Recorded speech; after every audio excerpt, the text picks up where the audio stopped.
Hello folks, my name's David Edgar. I'm the host of Heart and Hand, the Rangers podcast, and I'm joining you tonight to discuss Rangers' rather amazing 4-3 defeat to Spartak Moscow tonight. And it's interesting, Spartak won, but they didn't beat Rangers tonight. Rangers beat Rangers with a defensive performance that recalled all the greats: Gregor Stevens, Rob Kiernan, Russell Martin. It was that bad tonight, and we didn't so much shoot ourselves in the foot as blow away our entire bottom half from the waist down tonight. It was a sore one. It was a sore one because, hey, if you told me at the start of the season, look, you'll lose for the first time in your 12th European match and you'll be absolutely gutted at a 1-goal defeat in Moscow, I would have taken that. But they were there for the taking tonight. Their defence wasn't much better, by the way. It was like the football equivalent of the wacky races out there. Rangers took the lead after a few minutes, won a corner. In fact, the corner came after Spartak almost scored an own goal. From the delivery, Lasana Koulibaly put pressure on Eremenko, not the Kilmarnock one, and he headed it into the back of the net for 1-0, and you're thinking, well, hey, Spartak then had the better of the game. Rangers just were not at it, I thought, at all at this point. Weirdly, the front players were, but getting it to them was a bit difficult. On the break, though, we looked like scoring every time, but defensively, John Flanagan had another nightmare. That's 3 in a row now. I have no idea what he's doing to stay in the team at the moment because it's just not happening, and being honest, I've not been that impressed with him at all at any point. There's this thing about, well, he doesn't offer a lot going forward, but he's a solid defender. I haven't seen a lot of evidence for that, to be honest, but they were coming down his side all the time. And to be fair, Katic and Goldson were having nightmares as well. They looked timid, they looked frightened, they were always going for it in that wee half yard off the pace. And in midfield, none of the midfielders' control or passing was particularly good at all. And it was therefore no surprise when Flanagan gets beaten out on, because Spartak played everything down his side, and cross come in at the box, bit of ball watching at the back post from Daniel Candeias, headed in, and it's 1-1. And then Rangers, who didn't respond at all to going ahead, really did respond and were brilliant for a spell. And John Flanagan played a wonderful pass over the top to Daniel Candeias, who collects it with his back to goal, turns in one motion and smashes it home. Wonder goal. And we're 2-1 up. And you're thinking, here we go, and we're making chances, and look, let's score every time we go forward. But alas, so do they.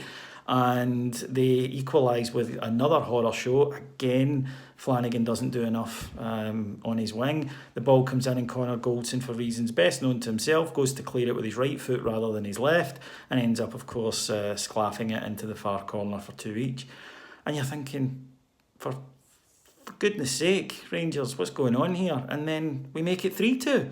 And again, piss poor defending at their end, and Glenn Middleton gets in, and a brilliant finish from the youngster who did some good things tonight. And at that point comes a turning point, when Rangers, with a superb sweeping move, and Daniel Candeias playing a wonderful first-time cross to Alfredo Morelos at the back post, who sweeps it in and gets ruled out for offside. He was about a yard on. That's the unfortunate thing. However, we can't really complain too much about that, because the referee overall, I think, was excellent, and in fact turned down a couple of penalty shouts from the Russians and booked their players for diving, when I think a weaker ref would have gave it. So it was a turning point, though, because I think at 2 goals up it probably would have been enough, but it wasn't. Into the second half, thinking, right, just correct the defence and we'll be okay. No changes from the manager, and instead we get worse. We lose our attacking edge, and then concede 2 atrocious goals. The first one, Flanagan, again, it sounds like I'm picking on him, but these are the facts. This is what happened. Decides for some reason to play the ball rather than clear it to Ovie Ejaria. Ejaria, whose touch tonight was not particularly silky, loses it, ends up with a backheeled effort at goal, which Alan McGregor saves fantastically. He was great. He made 4 or 5 great saves, didn't deserve to be on the losing side. And the ball bounces up and is headed home. And then just a minute later, an atrocious goal. A bit unlucky in that it was a deflection, but not unlucky how it got there, with allowing their player to rob us in midfield, storm forward and smash one. unguarded from 20 yards. It hits off Connor Goldson and goes in. And this is the point where I was really disappointed in Rangers, both on the field and off it, because on the field, the players, rather than respond, now remember, Spartak had gone behind 3 times and responded. We go behind once and didn't. And in fact, I thought, went in a sulk and felt a bit sorry for ourselves and blew half an hour of the match to try and get back into it. And puzzlingly, no substitutions from the gaffer. And he's culpable tonight, because at half time, everyone I know, look at social media, right, make changes, take off Flanagan, maybe even put on another centre back, put on Jack in midfield, tighten up. Nothing again. And it's happened a few times, and somebody needs to have a word, because I think he had a significant part in that tonight.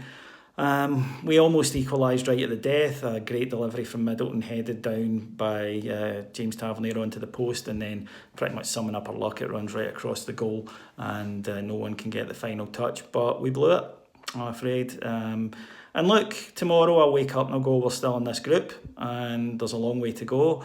But right now, it's a sore one. And like I say, I think that we've got to find out that what is the manager's reticence about making substitutions.